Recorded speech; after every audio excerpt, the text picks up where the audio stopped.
Assalamualaikum warahmatullahi wabarakatuh. Salam sejahtera bagi semuanya. Welcome back to my channel TPMDS. Selamat datang kembali pada channel TPMDS ya. Bapak Ibu Guru, sobat-sobat TPMDS dimanapun berada, informasi terkait P3K Guru tahun 2022 terkait mekanisme seleksi guru ASN P3K tahun 2022.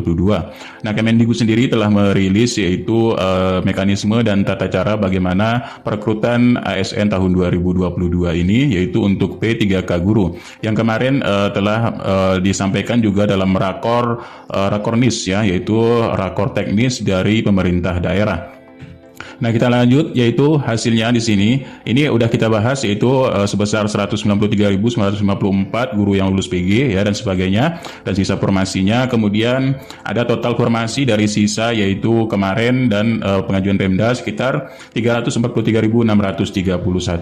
Nah, kemudian ada daerah-daerah yang terdeteksi yaitu aman dan tidak aman, yaitu sebesar 203 Pemda ini memiliki tempat yang aman. Kemudian 333 Pemda ini yang tidak aman. Nah, kemudian untuk mekanisme penempatan ini terdapat 3 jenis. Yang pertama untuk lulus passing grade, yang kedua ini kesesuaian verifikasi, dan seleksi tes CAT UNBK. Nah, ini dari ketiga mekanisme ini jika masih tersedia formasi ya. Jadi berdasarkan formasi yang tersedia di daerahnya. Nah, kemudian untuk peserta seleksi ini udah kita bahas juga. Yang pertama ada yang lulus passing grade, kemudian belum lulus seleksi, dan peserta baru. Itu ada kategori prioritas utama, prioritas kedua, prioritas ketiga, dan peserta umum ya. Nah, kemudian daerah-daerah yang masuk ke dalam untuk melanjutkan seleksi tahap kedua dan tahap ketiga ya. Nah, yaitu seleksi kesesuaian verifikasi untuk yang prioritas 2 untuk PHK 2, kemudian untuk guru honorer juga yang terdaftar di Topodik yaitu lebih dari 3 tahun. Nah, di sini untuk yang bisa melaksanakan tahap 2 dan ketiga ya, ini ada daerah yang memiliki daerah aman, yaitu yang berwarna hijau dan berwarna kuning. Di sini itu daerah-daerah Maluku ya, kemudian daerah Maluku Utara, kemudian Gorontalo, kemudian Sulteng. Nah, tadi di sini untuk Maluku ini 11 instansi ini berada pada daerah aman. Kemudian Maluku Utara ini 8 instansi daerah aman. Kemudian Gorontalo ini 6 instansi ada daerah aman. Kemudian Sulawesi Tengah yaitu 9 instansi yang aman.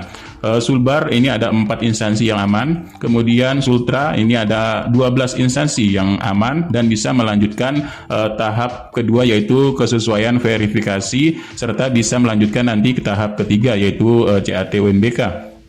Kemudian Pabar ini ada 8 instansi ya. Kemudian Kaltara ini ada 4 instansi yang daerah aman. Kemudian Kalteng ini ada 9 instansi. Kemudian Sulut ini ada 10 instansi, dan Bali ini ada 5 instansi. Kemudian Papua ada 15 instansi daerah aman. Kemudian Bengkulu ada 3 instansi. Kemudian Kalbar ada 8 instansi daerah aman. Kemudian Lampung ya ada 8 instansi yang aman.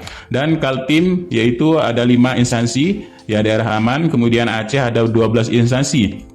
Kemudian Riau ini ada 2 instansi, dan Kepri ada 4 instansi, dan Sumut ini ada 12 instansi daerah aman. Kemudian Banten ini ada 5 instansi, dan Sumsel ini ada 10 instansi, serta Kalimantan Selatan ini 5 instansi, dan Sumbar ini ada 1 instansi.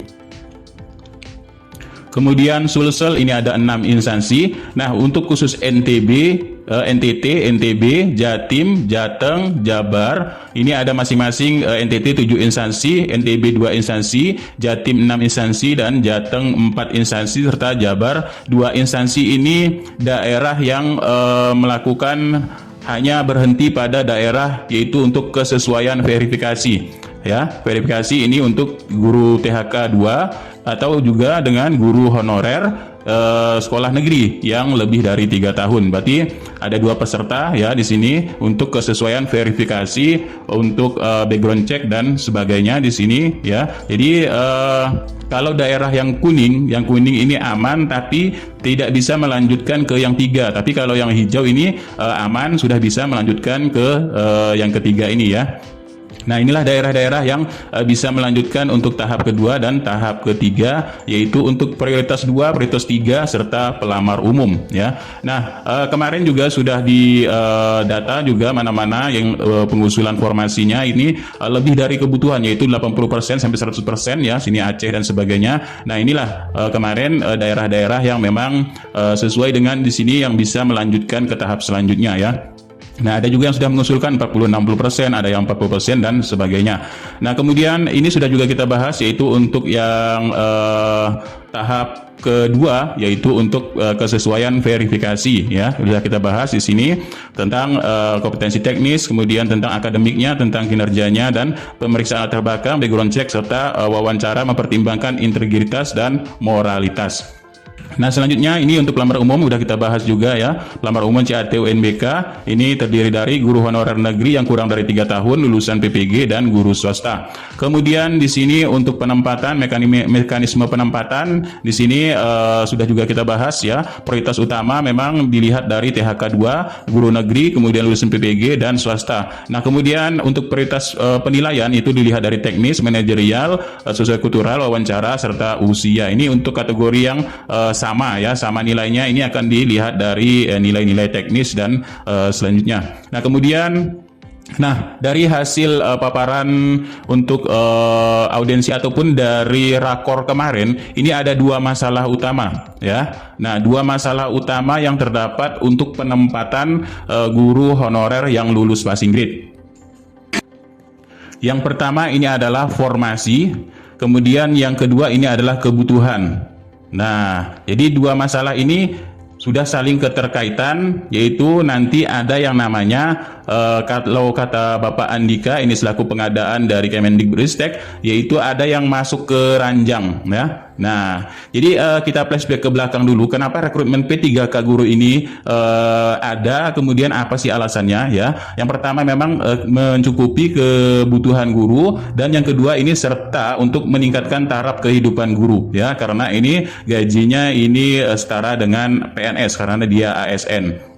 Nah, untuk melihat dari kebutuhan ya, untuk melihat kebutuhan, Bapak Andika telah menjelaskan, yaitu dilihat dari Permendikbud nomor 16 tahun 2018 ya. Ini tentang pedoman organisasi perangkat daerah bidang pendidikan dan kebudayaan. Di sini bisa kita lihat, yaitu tentang kabupaten kota ya, indikator dan kelas intervalnya, kemudian dari jumlah usia, pendidikan anak dan sebagainya, dari jumlah suku bangsa dan sebagainya, kemudian kekurangan dan kelebihan di sini telah tercatat pada Permendikbud ya, yaitu nomor 16 tahun 2018. Jadi disinilah untuk penyebaran dan perhitungan kebutuhan untuk ASN P3K guru pada setiap sekolah ataupun daerah-daerahnya ya. Nah, dari awal untuk perekrutan guru P3K ya, Kemendikbud sebenarnya sudah merencanakan, yaitu kenapa direkrut untuk PPG dan swasta ya, tidak honorer negeri saja. Karena dilihat dari jumlah kebutuhan guru ya di sini adalah mencapai 1 juta. Nah, mencapai 1 juta, ya 1 juta lebih di sini. Akan tetapi ini guru di honorer di sekolah negeri hanya mencapai 742.459. Otomatis jika dijumlahkan dengan guru swasta dan guru PPG ya, ini masih bisa terpenuhi untuk daerah-daerah atau sekolah-sekolah ya. Karena 700 berarti tinggal di sini sekitar 400 atau 300 ya.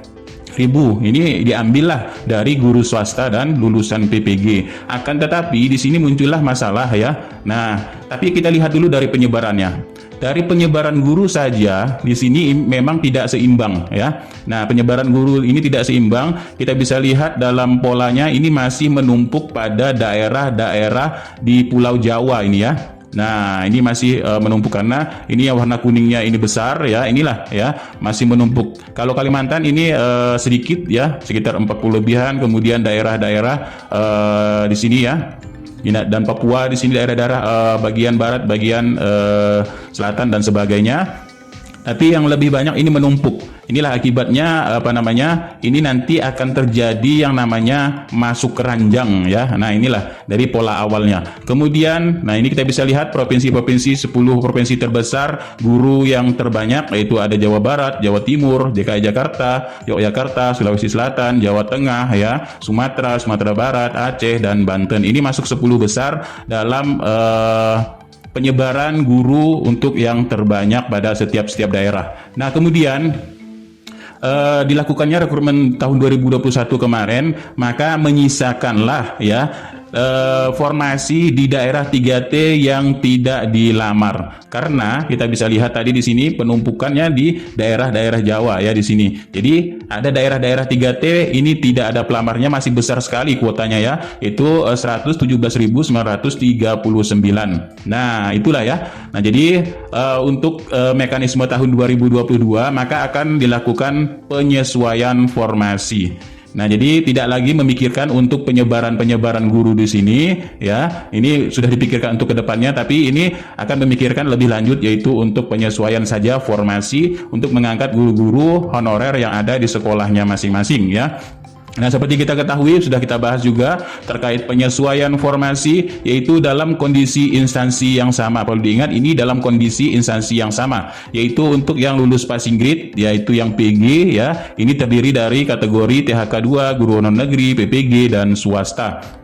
Nah, jika kondisi pada instansi yang sama, misalkan di sini ada sekolah A, ya sekolah A ini memiliki guru yang tidak lulus passing grade, ini ada 2. Jadi memiliki 2 formasi saja di sini yang tidak terisi di sekolah A. Lalu di sekolah B ini terdapat guru honorer yang lulus passing grade. Di sekolah C juga terdapat guru honorer yang lulus passing grade. Maka formasi yang ini, yang 2 ini yang tidak lulus, akan dialihkan ke formasi, yaitu formasi yang sekolah B ya. Kemudian satu lagi formasinya dialihkan ke sekolah C. Dengan catatan perubahan formasi ke sekolah baru tidak terdampak menjadi kelebihan guru di sekolah tersebut. Dan analisis ini sudah sudah dilihat tadi berdasarkan yaitu Permendikbud ya, yaitu nomor 16 tahun 2018 tentang penyebaran kuota formasi untuk daerah-daerah yang memang tidak terjadinya terdampak kelebihan guru. Nah, ini dilihat dari kondisi instansi yang sama. Nah, namun ada lebih penjelasan lebih lanjut karena banyak yang bertanya bagaimana yang sudah tersingkir yaitu kemarin dengan sekolah swasta dan sebagainya. Nah, kemarin Bapak Andika juga telah memberikan pandangan sedikit bagaimana terkait penempatan atau distribusi penempatan untuk THK2 dan guru honorer negeri ya.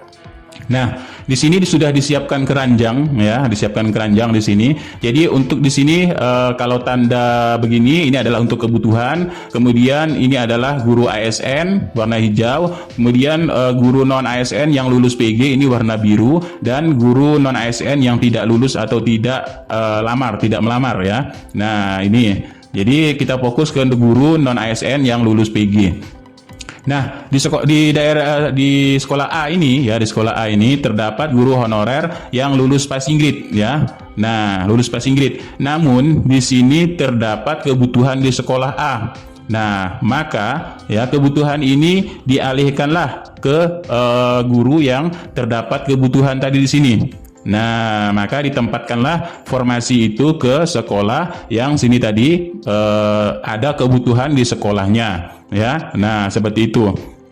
Kemudian selanjutnya, bagaimana kalau tidak ada kebutuhan di sekolahnya? Kita lihat yang B ya. Nah, yang B ini tidak terdapat, yaitu yang terdapat 2 guru ASN, guru yang lulus PG ya, yang lulus PG ini terdapat 2. Jadi satu ini sudah kita masukkan ke yaitu sekolah induk ya. Ini berperingkat terbaik di sekolah ini mendapatkan tempatnya. Kemudian yang satunya ini kita masukkan dulu ke keranjang ya. Nah, kemudian di sini sekolah C juga memiliki guru PG tapi tidak memiliki formasi ya. Nah, tidak terdapat formasi, tapi di sini karena kalah ranking dengan yang satunya lagi ya. Nah, sekolah C demikian, sekolah B juga demikian. Kalah perankingan, misalkan ada 2 guru ya. Nah, 2 guru ini satu masuk ke induk, kemudian satu masuk ke induk, dan satunya lagi kita masukkan ke dalam keranjang ini. Nah,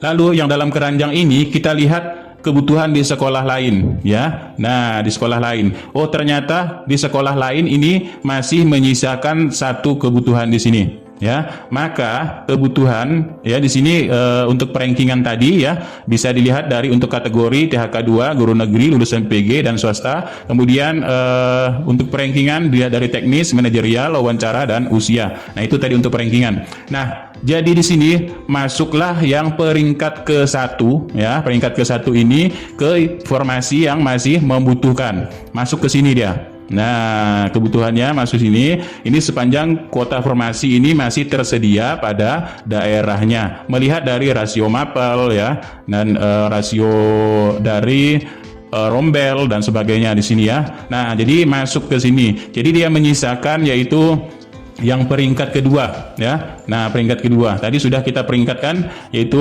masing-masing peringkatnya ini kita dahulukan yang THK 2 ya. Kemudian kalau masih ada nilai yang sama, ini kita lihat teknisnya dan sebagainya, maka dia masuk kepada peringkat kedua pada instansi. Nah, kemudian jika masih terdapat di sekolah lain ya, di sini sekolah lain kita cari ini sepanjang kuota formasi ini tersedia. Nah, formasi ini dicarikan dalam satu wilayahnya ya. Satu wilayahnya karena terdiri dari pejabat pembina kepegawaian yang sama. Nah, kalau P3K kan nanti tidak boleh pindah-pindah ya. Jadi ini PPK yang sama, pejabat pembina yang sama. Jadi dicarikanlah dulu di sini. Maka ternyata masih terdapat kebutuhan. Ini masih ada 3 kebutuhan. Nah, masuklah yang peringkat kedua tadi ini pada instansi yang membutuhkan pada daerahnya tersebut. Nah, ini ya, ini tersedia kebutuhan, kemudian guru lulus PG. Berarti kalau masih ada menyisakan kebutuhan di sini, ini zona aman ya. Zona aman nanti bisa melaksanakan yaitu tahap kedua, kesesuaian verifikasi dan sebagainya, karena ini masih terdapat kebutuhan yang belum terisi. Nah, seperti itu. Namun di sini jika formasi ini sudah penuh semua ya, nah sudah penuh semua, maka peringkat yang kedua, kemudian peringkat ke-1 sudah kita masukkan ke sini ya. Kebutuhan di sekolah lain ini sudah ada, tidak menggeser dari sekolah induk ya. Pada intinya ini tidak menggeser semua sekolah induk. Nah, karena ini ada sekolah induknya, kemudian ada yang sudah PNS ya, kemudian di sini ada yang non ASN tapi tidak lulus dan tidak melamar, maka ini penuh ya. Nah, maka yang di sini adalah peringkat kedua ini tidak bisa ditempatkan lagi ya, tidak mendapatkan tempat karena kalah perankingan di instansi yang sama. Maka di sini masuklah dia masih ke dalam keranjang ya. Nah, masuk dalam keranjang ini ya sesuai kebutuhan tadi yang sudah diajukan, yaitu sekitar 300.000 lebih ya. Nah, dengan perincian ini. Nah, maka dia akan masih menetap ke keranjang. Ini menjadi stok ya. Nah, menjadi stok guru pada Kemendikbudristek. Nah, karena ya memang harus memiliki stok guru, nanti ada yang pensiun, ada yang pindah, ada yang meninggal dan sebagainya ya, pensiun dini dan sebagainya. Nah, maka inilah yang akan nanti ditempatkan stok guru ini pada daerahnya ya. Nah, jadi kalau kita melihat seperti itu, berarti di sini guru negeri saja ini masih tidak bisa aman karena kebutuhan serta formasi ini masih tidak tersedia. Tapi yang lebih utamanya ini adalah ketersediaan dari kedua, yaitu kuota dengan kebutuhan ya. Jadi kalau tidak ada kebutuhan ini memang tidak bisa diapa-apakan lagi di sini. Nah, ini untuk yang THK2 dan negeri. Kemudian lanjut untuk yang bagaimana distribusi penempatan PPG dan swasta. Seperti yang tadi, yaitu kalau di sini masih terdapat di dalam keranjang ini guru non ASN ya, yaitu yang lulus PG, ini terdiri dari THK2, dari PPG dan swasta. Karena dia tidak memiliki induk dimanapun ya. Nah, ini tidak memiliki induk dimanapun, maka di sini sudah diperingkatkan dengan sesuai tadi, yaitu urutannya THK2 ya. Nah, guru honorer negeri di sini PPG ya, PPG dulu. Nah, PPG kemudian baru swasta. Kemudian dilihat nilainya, nilai teknisnya dan sebagainya, jadilah ini mendapatkan perankingan. Nah, ini ya perankingan, yaitu kita urutkan berdasarkan nilai dalam satu instansinya. Nah, jadi ada 4 guru honorer di sini mendapatkan peringkat 1, 2, dan 3 dan 4 di sini, guru-guru yang lulusan PPG dan swasta. Nah, lanjut, jika ada masih kebutuhan tadi ya, kebutuhan pada instansinya, di sini kan masih terdapat 2 kebutuhan, maka yang peringkat 1 ini mengisi formasi pada kuota formasi pada sekolah yang memang terdapat kebutuhan ya. Nah, kebutuhan di sini melihat rasio mapel dan rasio rombel dan sebagainya ya. Nah, ini masuklah yang peringkat 1 dulu. Kemudian peringkat 2 karena masih ada kebutuhan ya, masuklah yang peringkat kedua untuk mengisi kebutuhan pada daerah di sini ya.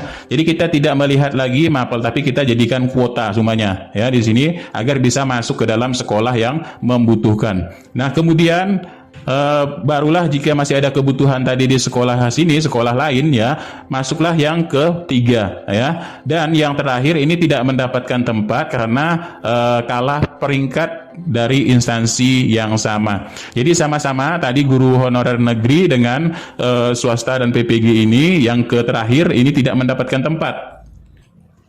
Nah, jadi ini masih masuk dalam keranjang menjadi stok ya, stok guru oleh Kemendikbud karena datanya ini sudah dikunci dan sudah lulus passing grade ya. Nah, jadi di sini datanya sudah dikunci kemudian menjadi stok guru. Nah, stok guru ini akan dikemanakan nantinya ya. Nah, kalau melihat dari pensiun, data pensiun tahun 2022 sampai 2024, ini sudah banyak penyebarannya, yaitu yang paling besar ini guru kelas ya, SD. Ini sekitar 35.839 tahun 2022 saja ya. Tapi untuk tahun 2023 ini makin besar, yaitu sekitar 32.651. Apalagi 2024 ini 2.000 lebih ya. Nah, kemudian ada PJOK ini sekitar 5.000, kemudian ada bahasa Indonesia sekitar 33.000, kemudian untuk matematika ada 2.000 dan seterusnya di sini.